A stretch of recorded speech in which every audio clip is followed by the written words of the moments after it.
Every great achievement in human history, every mighty empire, every invention, every fortune built from the ground up has been driven by one unshakable truth.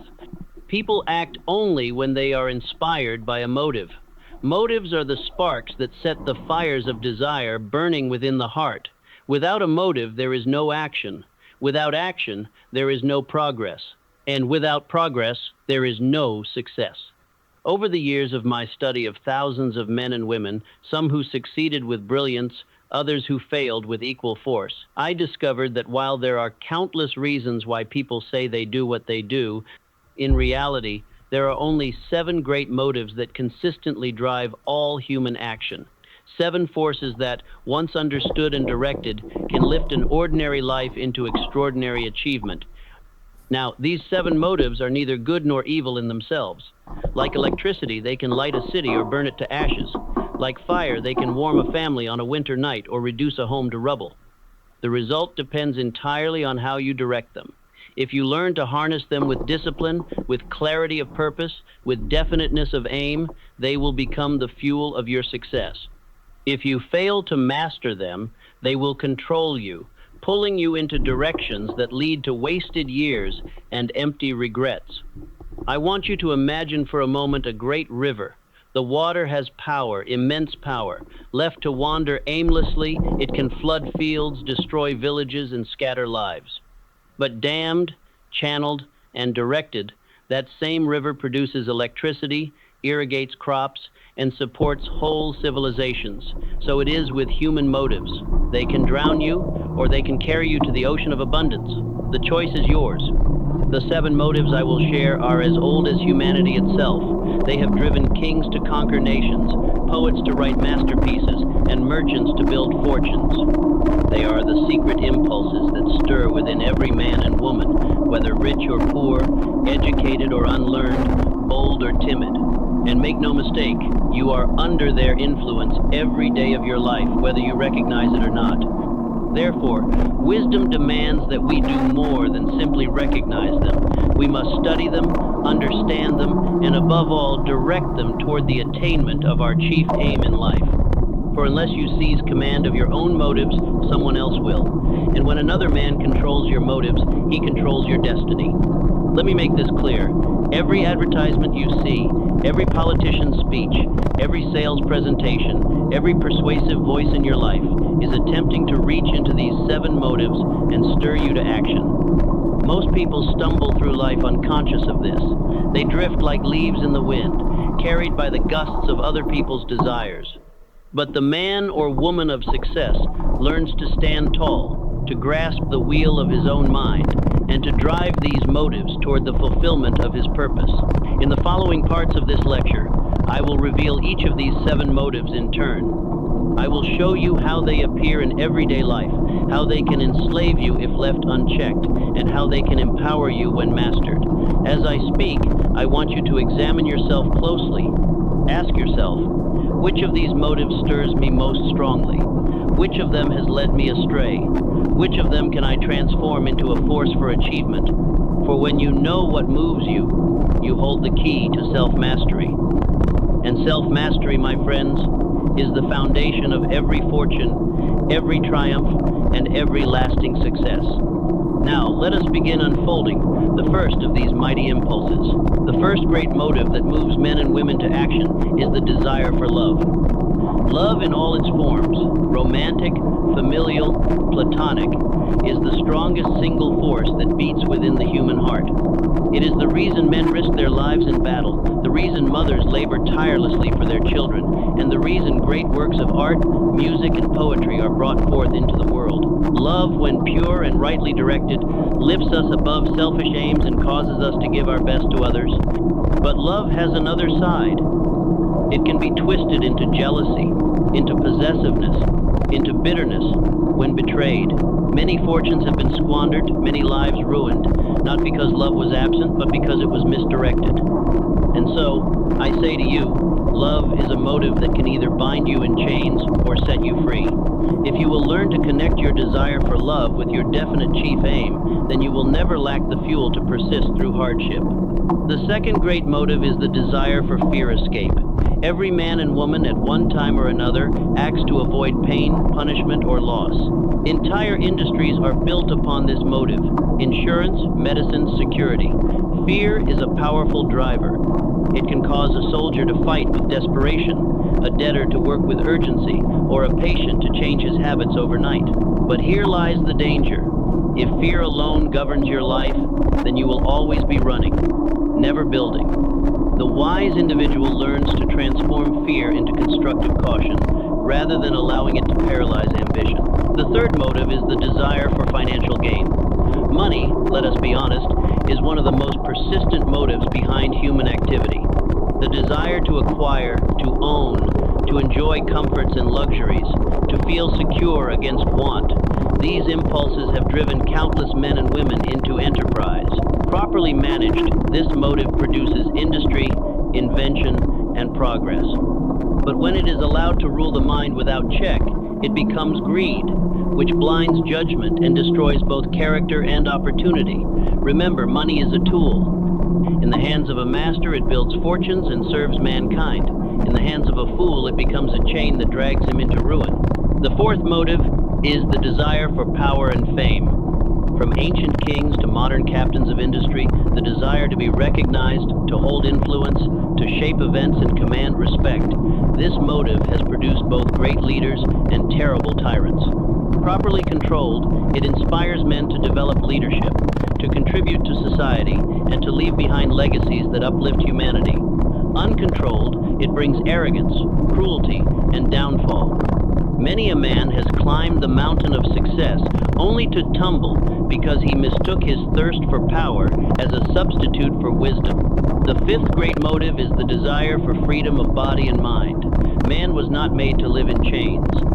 Whether those chains are of iron, or of poverty, or of ignorance, the human soul forever longs to be free. This is why men have crossed oceans, pioneered new lands, and endured hardships to find liberty. It is also why individuals strive for education, financial independence, and personal mastery. The yearning for freedom is not only political, it is personal. It is the call of the soul to rise above limitations. Harness this motive, and you will find the courage to break through barriers that once seemed impossible. The sixth motive is the desire for revenge. Harsh as it may sound, you cannot deny that countless actions spring from the urge to get even. Revenge has built wars, destroyed families, and toppled empires. But when transmuted, it can serve as a powerful source of determination. Many a man has been driven to excellence, not out of love of achievement, but because he sought to prove wrong those who doubted him. Revenge, then, when redirected, becomes resolve. Yet, if left to its own destructive course, it will devour the one who holds it like poison in the veins. The seventh and final motive is the desire for self-expression and immortality. Every man wants to leave a mark. He wants to be remembered, to be heard, to know that his life was not lived in vain. This motive inspires artists to paint, inventors to create, philosophers to teach, and leaders to carve their names into history. Properly guided, it enriches the world with genius and vision. But if warped by vanity, it produces nothing but empty boasting and shallow display. These, then, are the seven major motives: love, fear, escape, financial gain, power and fame, freedom, revenge, and self-expression. Each of them lives within you, whether you acknowledge it or not. Each of them whispers in your mind, urging you toward action. The difference between success and failure lies in whether you allow them to master you or you master them. Let us now take a deeper look into the first of these seven great motives, love. Love, in its purest form, is the highest expression of the human spirit. It is the motive that causes parents to sacrifice sleep and comfort for their children, that inspires men and women to endure hardship for the sake of one another, and that has built civilizations through the bonds of family and community. When a man loves truly, he finds in himself powers he never knew he possessed. When a woman loves deeply, she discovers strength beyond measure. Love multiplies courage, fuels endurance, and awakens creativity. But we must not make the mistake of thinking love is confined to romance alone. Romantic love is but one branch of a mighty tree. There is also the love of friendship, which produces loyalty and trust. There is the love of one's work, which brings pride in craftsmanship and joy in service. There is the love of truth, which compels the seeker after wisdom to dig deeper even when the search is long and costly. There is even the love of humanity itself, which drives leaders, teachers, and healers to dedicate their lives to the betterment of mankind. When you allow love to saturate your definite purpose, you clothe your aim in the most enduring of all motives. A business built upon love for service will withstand storms that greed alone could never weather. A family bound together by love will endure trials that money, fame, or power cannot overcome. A leader who loves his people will achieve a loyalty that no decree or law can enforce. Love, therefore, is not a mere sentiment. It is the most practical of all motives when properly directed. Yet here lies the warning. Love misapplied becomes one of the most dangerous forces in human experience. Jealousy is the shadow of love. Possessiveness is its distortion. How many crimes have been committed in the name of love, not because love was present, but because it was twisted into selfishness and control? A man who confuses lust with love may destroy his family and forfeit his honor. A woman who confuses obsession with love may bind herself in chains stronger than iron. Thus, love must be disciplined, refined, and guided by reason if it is to serve as a true motive for constructive action. Consider this. The world's greatest works of literature, art, and invention have often sprung from the soil of love. Michelangelo carved his David not merely for wages, but for the love of beauty. Beethoven composed his symphonies not merely for patrons, but because of his profound love for harmony and expression. Even in business, the most enduring enterprises are those built upon love. Love of quality, love of service, love of community. When Henry Ford dreamed of building a car the common man could afford, it was not greed alone that moved him. It was also a kind of love for humanity, a desire to uplift ordinary people by giving them access to mobility. I say to you, do not overlook the tremendous power of this motive in your own life. If you can link your definite chief aim to something you love deeply, you will never lack persistence. You will rise early with joy, labor long without complaint, and endure setbacks without surrender. Love will make your purpose feel less like work and more like a calling. And when your calling is infused with love, it becomes nearly impossible for you to quit. Therefore, examine your heart. Ask yourself, what do I love most deeply? Is it my family, my craft, my vision for the future? Find that love, and then attach it firmly to your purpose. In doing so, you will draw upon a motive more inexhaustible than gold, more reliable than fear, and more uplifting than ambition alone. Love, when mastered and rightly channeled, will not only bring success, but will make success worth having. Now let us turn to the second great motive that stirs the actions of men and women: fear. Fear is one of the oldest emotions in human experience. It kept our ancestors alive in a world filled with predators and dangers. It made them cautious, alert, and prepared. But in modern life, fear often ceases to be a protector and instead becomes a prison. Fear of poverty, fear of criticism, fear of ill health, fear of losing love, fear of old age, and fear of death. These are the 6 most common varieties, and they enslave more people than chains of iron ever could. Observe how fear influences conduct. A man may remain in a job he despises for 20 years, not because he loves it, not because he grows from it, but because he fears insecurity. A woman may silence her voice in meetings, not because her ideas are unworthy, but because she fears ridicule. A young person may abandon his dream, not because it is impossible, but because he fears the disapproval of family or peers. Thus, fear often prevents the very progress we long for.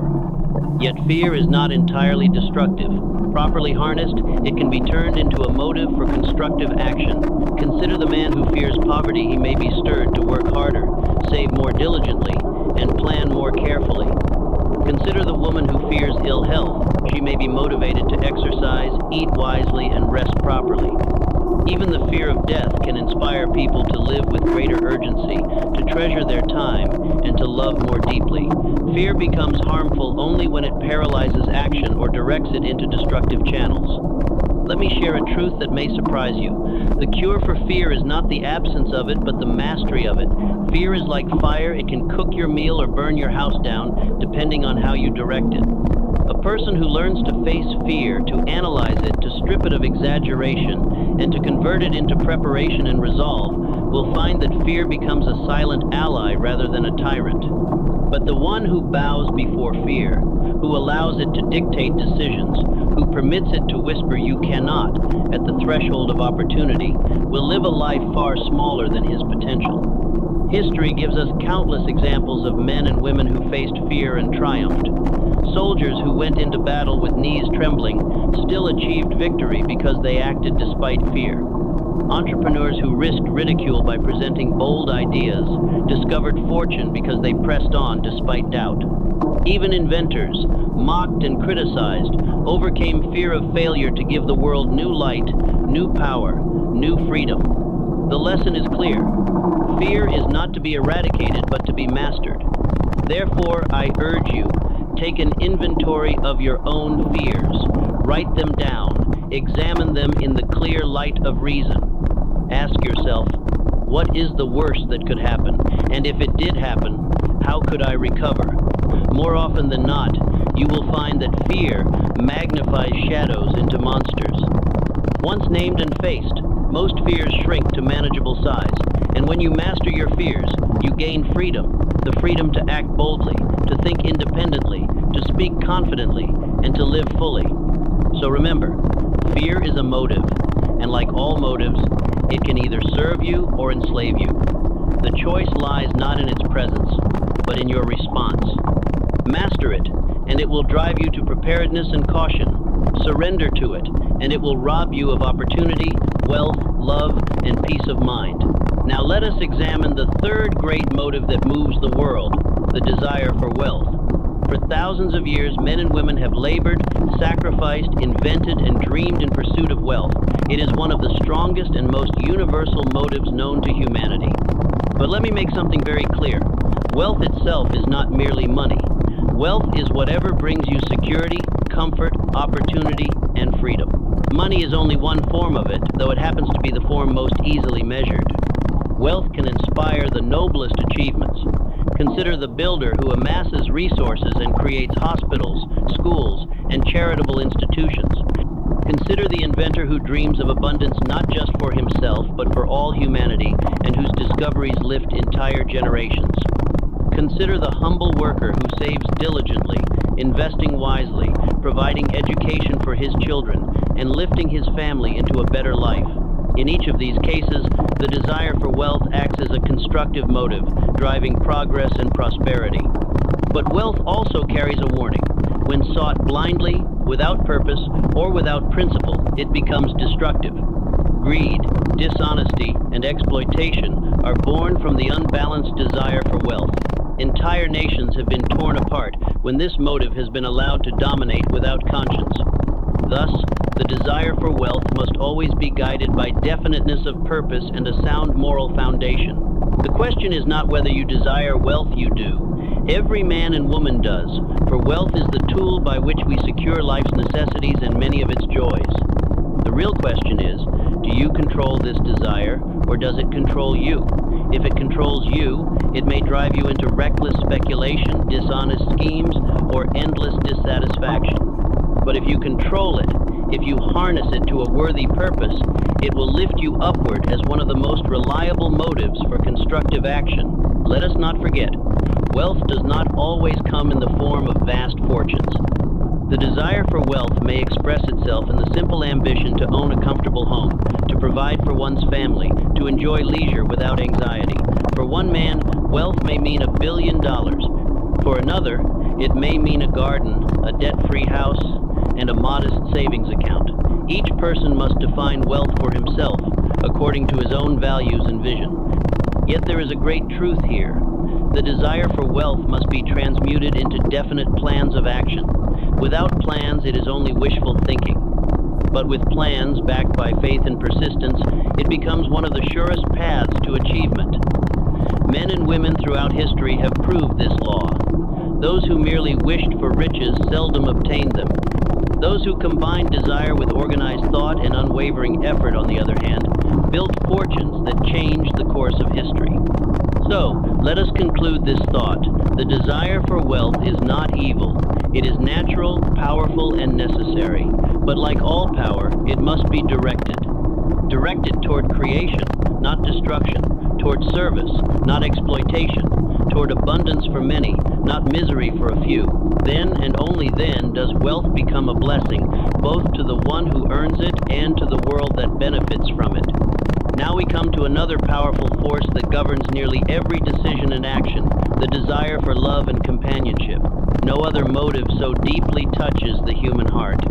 From the earliest stories of civilization to the most modern works of art, love has been celebrated, pursued, sacrificed for, and sometimes tragically misunderstood. It is one of the strongest driving powers in the world. It can lift a man to greatness, inspire a woman to heroic sacrifice, and bring meaning to the life of anyone who experiences it. The desire for love is not confined to romance. It includes the bond between parent and child, the loyalty between friends, and the fellowship of community. Every person, no matter how independent or proud, longs for affection, for someone to value them, to share in their joys, and to comfort them in their sorrows. That longing is universal. But as with every motive, love can be constructive or destructive, depending on how it is directed.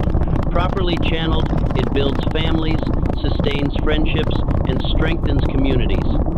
It provides emotional stability and inspires people to strive for higher ideals. Think of the countless sacrifices parents make for their children out of pure love. Think of the men and women who risk their lives for their friends, their spouses, or even for the well-being of strangers. Love in its highest form is the glue of civilization. Yet we must also recognize the shadow of this motive. When love turns to obsession, jealousy, or unhealthy dependence, it can destroy just as easily as it can build. History is filled with tragedies born from twisted forms of love, wars fought, betrayals committed, lives ruined, all in the name of misguided passion. Therefore, the wise individual learns to master this motive, to guide it, to keep it rooted in respect, kindness, and mutual growth. There is another truth worth noting. Love, when coupled with the other great motives such as wealth or fame, can either elevate or corrupt them. A man who pursues wealth to provide security for those he loves often succeeds with honor. But a man who pursues wealth only to buy affection may find himself deceived and alone. A woman who seeks companionship out of genuine love will build happiness. But if she seeks it only for social advantage, she may discover bitterness instead of joy. Thus, the desire for love and companionship is one of life's greatest blessings when guided by wisdom and integrity. It softens ambition, tempers greed, and adds warmth to success. Without it, the richest life is cold and hollow. With it, even modest achievements shine with meaning. Remember this, love is not a weakness, but a source of strength. It is the force that multiplies all other motives, that gives them human value, and that connects us to one another in the deepest way. When you learn to give love freely and to receive it with gratitude, you unlock a motive that will carry you further than ambition or desire alone ever could. Let us now consider another of the great forces that move men and women to action, the desire for power and recognition. At first glance, some may recoil from the word power. They imagine dictators, ruthless business tycoons, or arrogant politicians. Yet power itself is neutral. It is neither good nor evil. It is simply the ability to influence others, to direct resources, to move the world in some chosen direction. The question is always, how is that power used, and for what purpose? Every child who longs to be praised for a drawing or a school achievement is reaching for recognition. Every worker who strives for promotion seeks not only a higher wage, but also the respect that comes with it. Every leader, whether of a small club or a great nation, is moved by the desire to be acknowledged, to be seen, to be remembered. When wisely guided, this motive becomes a cornerstone of civilization. The inventors, artists, and statesmen who gave us progress were often sustained by their hunger for recognition. They wished their names to be remembered, their work to be respected. This drove them to extraordinary effort, to sacrifices that benefited humanity. Power in its constructive form has built institutions, advanced science, and defended freedom. Recognition in its healthy form nourishes the spirit, rewards effort, and inspires further growth. But the same motive, unguided by wisdom, becomes dangerous. The lust for domination can corrupt a man's soul. It can turn ambition into tyranny, confidence into arrogance, leadership into oppression. History has given us examples enough of kings, generals, and rulers who sought power not to serve but to enslave, not to uplift but to exploit. Recognition, when sought through deceit or vanity, leads only to emptiness. What good is fame if it rests on falsehood? What value has power if it isolates the wielder from love and respect? The key lies in purpose. If a person seeks recognition so that he may inspire others, his name will live honorably. If a leader pursues power to serve the people, his reign will be remembered with gratitude. But if one seeks recognition only for ego, or power only for control, he will eventually fall, undone by his own misuse of motive. There is a lesson here for every man and woman. Do not fear the desire for power and recognition. Direct it. Harness it. Let it drive you to develop skill, to provide service, to lift others along the way. Recognition will come naturally when you create real value. True power will be entrusted to you when others see your integrity. That is the difference between the hollow applause of the crowd and the lasting respect of mankind. So understand this: power and recognition are not to be despised, but to be mastered. They can raise you to noble heights if you build them on service, on character, and on the willingness to use them for the benefit of others.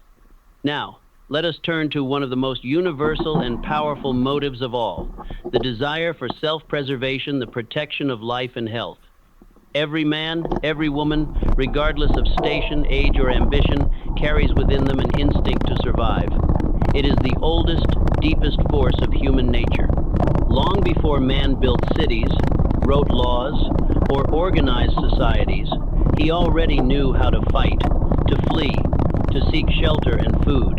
The instinct to preserve life is what has brought humanity through centuries of trial, famine, war, and storm. And yet, in the world of modern living, this motive has grown into far more than simply clinging to existence.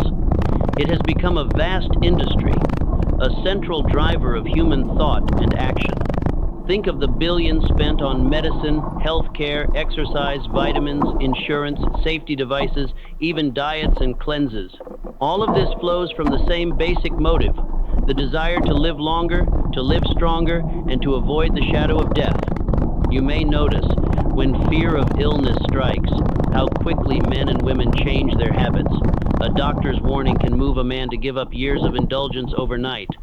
A brush with danger can reshape a woman's entire outlook. This is the force of self-preservation, acting with a sudden, sharp authority. But like every motive, this one has two faces. In its positive form, it teaches prudence. It encourages us to eat wisely, to exercise, to rest, to respect the body as the temple of the mind. It keeps us alert to danger, cautious where recklessness might destroy years of effort. Used wisely, it is the motive that safeguards our dreams, because no man can build a fortune, a family, or a legacy if he has wasted his health. In its negative form, however, the same motive breeds fear. Fear of failure, fear of criticism, fear of loss. These are but distorted echoes of the instinct to survive. A man who is so cautious that he dares not act has allowed the motive of preservation to imprison him. He hides from risk, but in doing so, he forfeits reward. He avoids pain, but he also avoids growth. Therefore, the challenge for each of us is this: to master the motive of self-preservation so that it serves us rather than rules us. Use it to keep the body sound, the mind alert, and the spirit steady, but refuse to let it shrink your vision or chain your ambition. To live is not merely to breathe, it is to act, to dare, to move boldly in the face of uncertainty. In truth, the man who has mastered his fears is the only one truly alive, for he does not merely preserve existence, he uses existence. He does not simply avoid death, he embraces life. That, my friends, is the higher use of this ancient motive. Among the most noble and enduring of all motives is the love of family, of home, and of children. This force has shaped civilizations. It has driven men to cross oceans, to conquer frontiers, and to endure hardships that would have broken them had it not been for the thought of a wife, a mother, a child waiting at the end of the journey. Love of family is not a mere sentiment, it is a power, as practical and commanding as hunger or ambition. Think for a moment of the sacrifices that men and women willingly make for their children. A mother will labor without complaint, deprive herself of comfort, and even risk her own life, all for the safety and future of her child. A father will work long hours, deny himself pleasure, and carry burdens beyond measure, simply to keep a roof over his family's head. These sacrifices are not born out of duty alone, but from a motive deeper than reason, love. This motive inspires courage in the timid, strength in the weary, and vision in those who otherwise might drift without aim. The man who once lived only for himself suddenly discovers in the eyes of his children a reason to strive, to save, to achieve. The woman who once measured her worth only in her own comfort finds joy in providing comfort for those she loves. In these ways, the motive of family love elevates the human spirit and sharpens human effort. Now, like all motives, it too can take a negative turn. For there are those who, out of misguided devotion, indulge their children until they are weak, or who cling so tightly to their loved ones that they smother their independence. Love must be wise to be effective. It must be firm as well as tender, guiding as well as giving. Without wisdom, even love can cripple. But when properly directed, there is no power greater. A man who works for himself may tire. A man who works only for money may quit when difficulties grow heavy. But the man who labors for his children, who fights to provide for his family, will endure storms and obstacles that would crush the average soul. His why is greater than any how. Remember this, when you tie your definite chief aim to the welfare of your loved ones, you tap into one of the richest reservoirs of energy known to mankind. You do not ask, must I? You say, I must. You do not linger at the edge of decision, you leap forward, because love has already decided for you. So, my friends, if you find your resolve weakening, if you wonder whether your dreams are worth the struggle, look into the faces of those who depend upon you. In their eyes, you will see your greatest motive, your truest purpose, and your noblest strength. We have now surveyed the great forces that move men and women to action, the desire for self-preservation, for financial gain, for love and family, for recognition and power, for knowledge and self-improvement, for freedom and for faith. These 7 motives are the roots from which all human effort springs. They are the engines of civilization, the sparks behind invention, the hidden wires that move both the saint and the scoundrel. Do not think of them as abstract theories. They live in you, here and now. Every decision you make, every goal you pursue, every hesitation you feel, all can be traced back to one or more of these motives. If you doubt me, examine your last great decision. Why did you make it? Was it to secure your safety, to provide for your family, to prove yourself to the world, to claim your freedom? Each answer will point to one of the 7 great drives. Now here is the lesson. It is not enough to possess motives, you must control them. For if you do not, they will control you. Left undirected, these forces may push you into waste, into vice, into mediocrity. Properly directed, they will lift you to success, to usefulness, to greatness. Consider money, for example. The desire for gain can lead a man to become miserly, crooked, and hated. Yet the same motive, governed by vision and service, can inspire him to build industries, create jobs, and raise the standard of living for thousands. Consider recognition. The craving for fame can make a man vain and ridiculous. But guided by purpose, it can lead him to write books, build schools, and establish charities that outlive him. The same motive that ruins one man can make another man a benefactor of humanity. The difference lies in the mastery of motive, the discipline of the will, and the definiteness of purpose. Therefore, I urge you, do not deny these motives within yourself. Study them, understand them, and direct them. Harness them as you would a team of powerful horses. Tie them to your definite chief aim, and you will have energy beyond measure. All true success, all enduring achievement, comes from this harmony. When natural motive meets definite purpose under the guidance of sound principles. With that, you need never fear failure. For failure itself becomes but a lesson, another motive sharpened, another tool refined. So, take inventory of yourself today. Ask, which motive drives me most? Which one have I neglected? Which one have I allowed to master me instead of serving me? Your honest answers will reveal where to begin your growth. And as you master your motives, you will discover that you are not merely reacting to life, you are directing it. You are no longer a ship tossed by every wind, but the captain of your fate, with 7 mighty winds filling your sails. That, my friends, is the essence of success. That is the secret of progress. And that is the destiny of every man and woman who dares to master the motives of human action.